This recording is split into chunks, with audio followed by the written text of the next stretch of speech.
25 जून 1975 को काला दिन क्यों कहा जाता है? इस दिन इमरजेंसी क्यों लागू हुई थी? आइए इसे डिटेल में जानने की कोशिश करते हैं।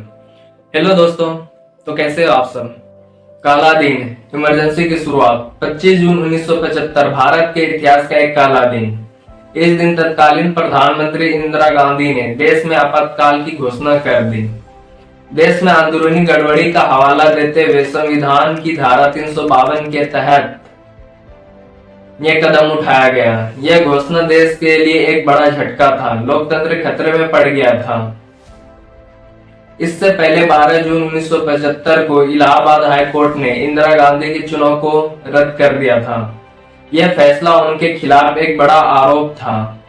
देश में विपक्षी पार्टी ने इंदिरा गांधी को अपने कुर्सी से इस्तीफा देने की मांग तेज कर दी।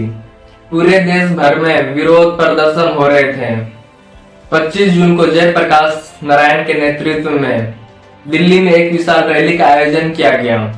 इस रैली में इंदिरा गांधी के खिलाफ जोरदार नारेबाजी हुई और इसी रात में इंदिरा गांधी के द्वारा इमरजेंसी की घोषणा कर दी गई।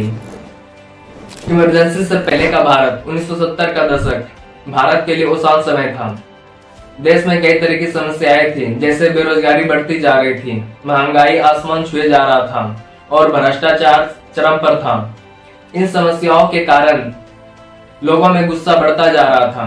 गुजरात में नवनिर्माण आंदोलन और बिहार में जयप्रकाश नारायण के नेतृत्व में छात्र आंदोलन ने सरकार के नीतियों के खिलाफ जोरदार विरोध प्रदर्शन की।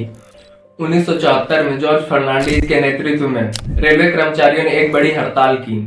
इस हड़ताल ने सरकार की नींव हिला दी। देश में अराजकता का माहौल पैदा हो गया।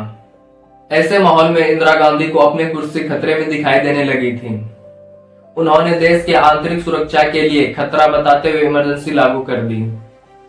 गुस्सा और विरोध, जनता की आवाज। देश की जनता इंदिरा गांधी की सरकार की नीतियों से खुश नहीं था। महंगाई और भ्रष्टाचार ने लोगों का जीना मुश्किल कर दिया था। सरकार के नीतियों के खिलाफ देश भर में विरोध प्रदर्शन हो रहे थे। छात्रों, मजदूरों, किसानों, सभी वर्ग के लोगों ने सड़कों पर उतर आए थे। गुजरात में नवनिर्माण आंदोलन, भ्रष्टाचार के खिलाफ जंग छेड़ दी थी। बिहार में जयप्रकाश नारायण के नेतृत्व में छात्रों ने सरकार से बदलाव की मांग की। यह विरोध प्रदर्शन इंदिरा गांधी की सरकार के लिए एक बड़ी चुनौती बन गई थी। सरकार को अपनी कुर्सी बचाने के लिए कुछ कड़ा कदम उठाना ही था। 25 जून 1975 की रात इंदिरा गांधी ने देश में आंतरिक आपातकालीन की घोषणा कर दी। यह घोषणा देश के लिए एक बड़ा झटका था। इंदिरा गांधी ने देश को संबोधित करते हुए कहा कि देश की सुरक्षा को खतरा है और ऐसे में इमरजेंसी लगाना जरूरी हो गया है। हालांकि बहुत से लोगों का मानना था कि इंदिरा गांधी ने ये अपनी कुर्सी बचाने के लिए यह कदम उठाया था। इमरजेंसी लागू होते ही देश में सभी नागरिक अधिकारों को निलंबित कर दिया गया। मीडिया पर सेंसरशिप लागू हो गए। न्यूज़पेपरों में सेंसरशिप लगाई गई। विपक्षी नेताओं को जेल में डाला गया।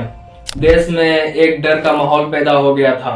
इंदिरा गांधी का यह फैसला भारतीय लोकतंत्र के इतिहास में एक काला अध्याय साबित हुआ। इनमें से कुछ काले कानून भी बनाए गए थे। काले कानून आजादी का गला घोटते हुए इमरजेंसी के दौरान इंदिरा गांधी के सरकार ने कई काले कानून बनाए। इन कानूनों का इस्तेमाल लोगों के आवाज को दबाने और विरोध को कुचलने के लिए किया गया। मीसा और DIR जैसे कानून सरकार को असीमित शक्तियां देते थे। इन कानूनों के तहत किसी भी व्यक्ति को बिना किसी मुकदमे के जेल में बंद किए जा सकते थे। सरकार ने प्रेस की आजादी पर भी रोक लगा दी। समाचार पत्र और पत्रिकाओं पर सेंसरशिप लागू कर दिए गए।